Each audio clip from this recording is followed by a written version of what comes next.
Juba. The Sudan People's Liberation Movement in Opposition, SPLMIO, under the leadership of Stephen PHAR KUOL, has suspended 7 of its members in Eastern Equatoria State, EES, for allegedly orchestrating activities aimed at undermining the party's interim leadership. The announcement was made in a statement issued by the embattled interim chairman of the breakaway group on Monday. The suspended members include Marco Locadola Chapto, Okola Bosco Aringa, Sami Aparengo Lopiok, Lulia Charles Jankalo, Vital Ofia Raphael, Mary Jua William, and Visa Lakali Olan. According to the statement, the party leadership received disturbing, corroborated reports accusing the group of masterminding a campaign to destabilize the interim leadership in EES. The allegations center on claims that the suspended members authored accusations against the interim leadership, alleging they betrayed SPLMIO chairman Dr. Riek Machar Teni and staged a coup against him. PHAR's statement described these actions as an attempt to malign the character and impugn the integrity of the interim leadership, accusing the group of recruiting co-conspirators to further their agenda. The statement further asserts that the suspended members' actions threatened the implementation of the revitalized agreement on the resolution of the conflict in South Sudan, RARCSS, which the interim leadership is working to advance with partners to prevent a return to conflict. Mr. PHAR noted that the individuals' plans were thwarted when those they sought to influence rejected their allegations and chose to support the interim leadership.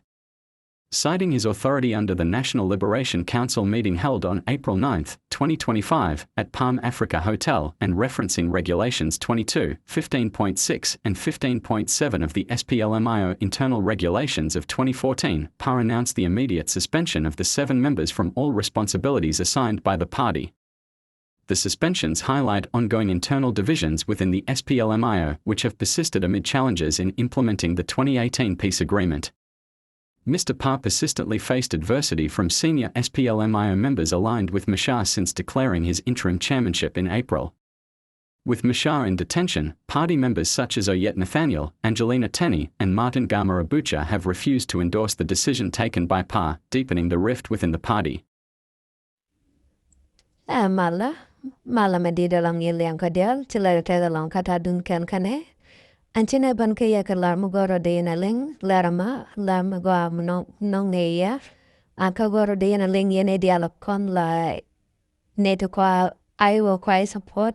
kine taka pwade dung asfele mayo alarma loni ya yen dipade kanama anekona uda bikano Charles ban parkwal Stephen Parkwal kawade kan grad doctor Riek Machar kan yen dweliana Naikona no jan yara Machar lo kwen karada ko bechong ko wa Dr. Riek Machar. Ajan anwala ke changa yanau de idangwan cha ler cha ketop rejam no jan kalong antare yamen cha kamrada karada no chane dang baro tila members ka ayo chaka kapchong and lot ka man kabagai chong kaya Chala de no chelat kawajin chala de no ne toi chicken chungo gwa kel ke kawaton kon wo ke pade dungayo kajan bomi walat ke nijara jamo ajara manyamun de jagano kan what diang pate ka kira mangat ke kapade Kalodama janlodan jagoro no cabinet tai chongbeja eno ne tai chicken de ngatu ke kapade ke chicken lat pade ke chicken kabur ke kuyama chawarga la dre jama no chene dang baro kapade ne te ke Eastern Equatoria chaka kap chong ne dicho baro ke chaka wit ka pade dung aspele mayo no kan chicken modulani de ngata kapade kaneta wuja ton pankien kaneta konan lugaraide keneta mod Gorgano mentalat a Dr. Riek Machar kan netoro a kanero modangat kanano kwaren a Dr. Riek Machar chi Stephen Parkwal kaneto chalai da wanga ke ko chikan mangore de lat ke man lade chikan gorbo lat Canadian ko Stephen Parkwal chi kwaren an kaneto kanete lat kano chawich chikanete tapinda kanete tapinda Dr. Riek Machar kanten woja Duno ala ne ka tok de chio chaka wo gwan kian ko talalong madara ka wokeja. Ne topoin kian kaneten kon work Dr. Riek Machar tilai jukar Dr. Riek Machar. Akaneta kon cha wo ko chikana gorum no bamanta lat and Stephen PHAR KUOL peu kana ke chikana nok no dero lat ko chiek wade ko ngai kenan udamo a chiek kwaren ke chiek kwa dunga spelem ayo kotal ne di chiek kwan katal ne di chiek mat penyen o Stephen PHAR KUOL jana ku yu kom a lip ko gwa Dr. Machar manumi si Dr. Machar chabara dulian ka no mom mi sa mat penyen ne anda gwa antam dere chongala kwe chong ko ki as well as my wo kadar let ke dial dur ke chulat anai ke ne dial no cha kam lo mo ko belong mo bejalat dunon tan ta ga yan tamma a te ka long da karada ko jan ta ya kwa ne ro ga je chi kwa je as well as my wo kwa ne ro da karada ja kom che kwal en kom Dr. Ek me char ta yen du ni na ka wo dere de chong men ka kwara nei kon ta ya ba ka jara ga tejin jan cha pel ke cha chirar ka pel no min berar bigwa Dr. Machar be kan ke bu model yenga drame kon take na mai kona cha pot kan kai teach ko di berar di kom Dr. Machar di blab god de jin bana vice president ke de di bi chong ko gwa Dr. Machar de yin bana kwera spell maiwo cha is honorable pot kan cha teach kanyam che pot cha wa chan kwara chana de kwak cha ra da cha look ramero de me cha teach eden Stephen PHAR KUOL cha Stephen PHAR KUOL teach no dir barar bneiluin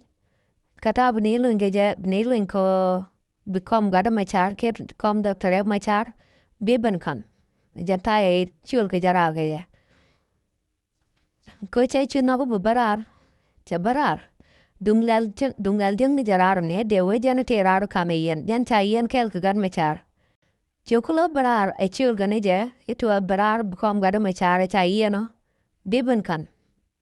ajan do be ka jarar ga tijen kudwal jan ga tijen wala kwamu ke ja hai che kon de che kon ngai dunon do be ka jarar du yen ka ajan do bu mo chul ga jarar ko katket ko babun use a wood janga ki ku majana ko bukan mungur kana bukan nat keja ajan do be nun ke Stephen PHAR KUOL ga tijena no mo ko ngai kona no ne miyan ke te no Stephen PHAR KUOL cha yen kel gan machar nunon do be ra ga chal ga ni te de berkar duno bandwar dirar ko bi kwar ga da machar be bunkan ajan do be ka jara kalub da ka tijen ki ga nuk da ka kwar no ga kwar dar bai ni kwar men nyam dara kwa ka ja e ko ba gwa da bunkan che chulo rar che kom ga da machar che bukan ajan ku kan lo gwijan ta ma chal ja e interim leader ko cha churar ko bu kom ga da machar be bukan mete mula gane ga kim ga da machar ne de re machar de kon kum ke de kon lup de kon de ga no cha ta ga der mi cha kum okay Karan ga chuang ko tle ra gwa Dr. Machar de kan duno ko kan kwar kan nu kumane